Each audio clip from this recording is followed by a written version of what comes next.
Hi friend, welcome back to the channel. Did you hear about that propaganda story about the Green Witch versus the Good Witch? Well, if you didn't, you're in for a treat. In the land of Oz, citizens are so excited because the Wicked Witch of the West has died. And then Glinda, the Good Witch, comes out of nowhere in her pink little bubble and is celebrating along with people of Oz. And then a munchkin asks the witch, "How do you and the Wicked Witch know each other?" And she goes, "Actually, we were friends." This takes us back to the origin story of how the Good Witch and the Wicked Witch met. According to Glinda, the Wicked Witch's mother actually had an affair with the traveling salesman. What? Come again?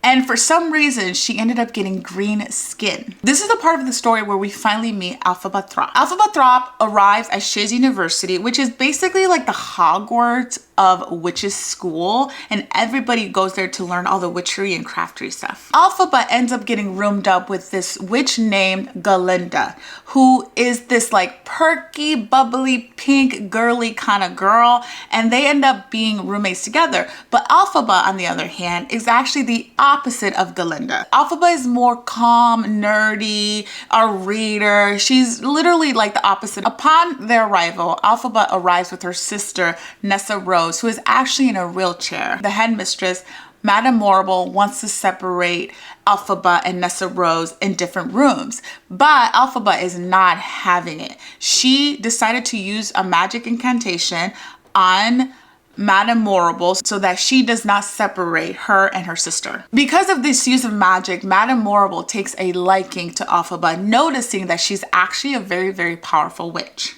After this interaction, Madame Morrible tells Elphaba that she actually might get a chance to work with the Wizard of Oz, which is a huge dream of Elphaba's. It's like me finally getting a chance to work with Oprah. That is a huge dream of mine. I would love to work with Oprah. So I can imagine how excited Elphaba would be in this situation. So even though Glinda and Elphaba are roommates, they kind of hate each other. Just like I said earlier, how they're literally the complete opposites. So Glinda looks down on Elphaba most of the time and says she's not really anybody. She's too nerdy, this and that. Moving on, in the school, we meet a teacher named Dr. Dillamon, who is one of the only speaking animals at the school. Of course, he faces a lot of discrimination because speaking animals is not something that is taken very lightly at the school. Dr. Dillamon goes on to reveal that there is this plot to silence animals from speaking altogether. Elphaba really hates this idea. She really hates the thought of somebody trying to stop animals from speaking. So she decides, now that she knows that she's going to be working with the wizard, she decides that she's going to bring it up to the wizard to put a stop to it. At this point of the story, we meet the hottie hunk of this entire school, Fiyero, who is going to be the love interest and be in a little bit of a love triangle with our main girls. Now, Fiyero is a prince. He's charming, he's handsome, and of course, Glinda takes a liking to him very, very quickly. Fiyero then organizes a party for the school, just like any other popular kid does. Popular kids love parties for some reason. Of course, you need a date for the party, right? And in the middle of this, there's this munchkin named Bach who has a huge crush on Glinda, so he asks her to be his date. But Glinda has a crush on Fiyero, so of course she's not gonna say yes to a date with Bach. So instead of saying no to Bach, like a normal person would, Glinda decided to be manipulative and convinces Bach to ask out Nessa Rose, telling him that Nessa Rose really likes Bach. So our girl Glinda is already getting very messy very quickly, but is she the good witch though if she's being like this? I don't think so. Because Glinda made this master plan to set up Bach and Nessa Rose becomes very infatuated by Bach, not knowing that Glinda actually set this whole thing up. So remember how I said earlier that Glinda and Elphaba actually hate each other? Instead of saying how she felt about Elphaba, she decides to give Elphaba a hat, a very ugly hat. A hat that Glinda decides to wear to the party. So unfortunately, Elphaba gets laughed at by the other students at the party. At this point at the party, Madame Morrible tells Glinda that Elphaba has requested that Glinda join her too in this secret sorcery class that Madame Morrible has set for the two of them. Because Galinda did such a nice thing for Elphaba, Galinda all of a sudden likes Elphaba. But I'm telling you, Galinda had the reputation of being a good witch. She's not making good witch moves in my opinion at this point, okay? As a thank you for what Elphaba did for Galinda, Galinda decided to give Elphaba a makeover, which is really funny because it's like, why would she need a makeover, you know? And of course, this leads us into the whole like popular girl giving the nerdy girl a makeover kind of montage that we all get in every story. Later on in the story, we learn that Dr. Dillamon has been told that he can no longer teach at the school because of his status as an animal. And Elphaba, again, is not having it. At this point, we learn of a device called the cage, which is designed to silence all animals permanently. Fiyero and Elphaba at this point share a very tender moment when they save an animal from being used by the cage. After they share that moment, Elphaba then expresses her feelings for Fiyero, but Fiyero says, I'm kind of into Galinda. So finally, Elphaba gets to meet the wizard, the person that she has been waiting to meet this whole time. She wanted to talk to this wizard about how the treatment of animals are being bad. She wants to just work with him, so she finally gets to go and meet him. Inspired by Dr. Dillamon, Galinda decides to change her name to just Glinda, which is where the iconic Glinda name comes from. Elphaba, again, out of the kindness of her heart, decides to bring Glinda along so they can both meet the wizard. But upon meeting the Wizard of All Oz, the girls are not impressed by this wizard, okay? Like, he does not seem very impressive. He's not this like huge, fabulous wizard as they thought in their head. At this point, we find out that the wizard is actually the one behind wanting to silence all animals from speaking. And it's very devastating for Elphaba because she has looked up to this wizard for a really, really long time. It turns out the wizard is a fraud, guys. He's a fraud that uses tricks and manipulation to keep himself in power. Kind of reminding me of somebody we know in the modern times. I'm not gonna say names though. So after she learns the shocking truth, Elphaba decides to escape the wizard. This is where the PR stunts kind of start, because at this point we learn that Madame Morrible is actually the secretary of the wizard. So she then uses her PR stunts to spread word that Elphaba is actually a wicked witch. And that's where the propaganda starts, my friends. Now Galinda is stuck. Does she remain working with the wizard or goes out and help her friend who has been badly mistreated by the wizard and by Madame Morrible? Eventually, Glinda does find Elphaba and begs her to return to the wizard and apologize and just keep the peace as always. I personally don't like people who always want to keep the peace, because they always have their own agenda and I don't care for that at all. But even though she declines to help Elphaba, she decides that she wants to support her, like in secret, you know what I mean? Like help her.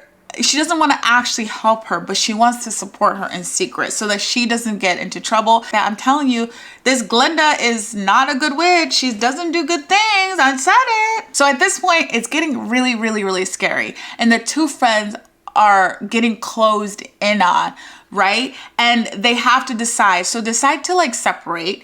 And as the guards are closing in, as everybody's closing in to find Elphaba, she decides to levitate and get on a broom and fly very, very far away, which inspires the song Defying Gravity. In the present time, Glinda is working with the wizard and Madame Morrible. Now the propaganda against Elphaba is that she is the Wicked Witch of the West because she's going against the wizard. So that's how it starts. That's how propaganda starts. Even though Elphaba didn't do anything to anybody and all she wants to do is protect animals and be kind and do what she can, she is being used as a pawn to affirm the wizard's agenda. Because Glinda decided to stay with the wizard and work with him, she actually gets a promotion as the wizard's spokesperson, and she becomes Glinda the Good Witch. So do you guys see what I'm saying? So this wizard, okay, if you work with him, you're considered good. If you work against him, you're considered wicked. It's giving modern times. It's giving something that's happening right now in our own modern society in America. But again, I'm not saying any names. Y'all remember Fiyero? He gets then appointed to be the captain of the guard to help find Elphaba. So there are so many people looking for Elphaba right now. And then comes all the rumors and gossip about the fact that Glenda, because she's a wicked witch, she can be melted by water, which is ridiculous because this has never happened before. At this point in the story, Elphaba is still missing, but Fiyero insists that they find her. And Glenda's like, I don't think she wants to be found, dude. Cut to Elphaba. She goes to visit her sister Nessa Rose, who has now become the governor of Munchkin Land since her father died. But Nessa Rose is having a little bit of a power trip too, because she took away some of the rights of Munchkin so that Bach, the Munchkin, could love her. Elphaba then tries to get Nessa Rose to join her in the fight against the wizard. But Nessa Rose says, no, I don't want any part of that. You deal with it. I don't want a wizard coming after me too. Remember that Elphaba is an animal lover, right? She did the thing with the lion before. She was really upset that animals are not gonna be able to speak anymore. So she decides to return to Emerald City to save the monkey servants. And then she gets caught by the wizard. The wizard tries really hard then to convince Elphaba to stay with him, and she says no. And then he tries to play it up by saying things like, oh, I'm just a mere mediocre man. I'm just only in this position because people love me. But Elphaba still wants to remain fighting the wizard because she wants to set everybody free. Fiyero then enters the castle and tries to save Elphaba, and those two escape together, and then Glenda is really upset by this. So to get her revenge, Glenda decides to tell Madame Morrible to start spreading a rumor that Nessa Rose is in trouble so that Elphaba can come out of hiding. At this point, the wizard and Madame Morrible decide that a rumor probably isn't enough. So what they decide to do is manipulate the weather, which is the hurricane that we've all come to know. Fiyero and Elphaba are now running in the forest together, and this is the point where they actually start falling in love. Elphaba then learns that something is very wrong with Nessa Rose when she learns that a house has crashed on top of her. The wizard's guards do arrive at the scene where the house has crashed on top of Nessa Rose, which has killed her. And then there's a huge fight that ensues. Elphaba then casts a spell and tries to protect Fiyero from getting hurt, but unfortunately it's a little bit too late and Fiyero does get killed at this point. At this point, Dorothy Gale does come into the picture. She throws a bucket of water on top of Elphaba, who then proceeds to melt. After she melts, the two remaining things that are left behind is the green elixir that belonged to her mother and her pointy hat. And in the biggest twist of all time, it turns out the wizard is actually Elphaba's father, whose mother had the affair with a long time ago. And it turns out the reason why Elphaba's skin is green is due to an elixir. And because Elphaba is both part animal and part human, she has become one of the most powerful witches in all of Oz. Glenda then finds out that Madame Morrible is the one that made the hurricane that killed Nessa Rose, and she is not happy about this. Glenda finally decides to do something, and she gets so mad that she banishes the wizard from all of Oz and arrests Madame Morrible for murdering Nessa Rose. Fiyero now becomes a scarecrow due to Elphaba's casting spell. And it turns out Elphaba did not melt or die at all. It was all fake. She faked her death to get away. Glenda at the end of this is sad because she feels she will never ever see Elphaba again, even though Elphaba is actually alive and she faked her death to protect herself. But Elphaba and Fiyero do leave Oz together, and into the sunset they go. That is how the story of the Green Witch and the Good Witch became a thing. Thank you so much for watching.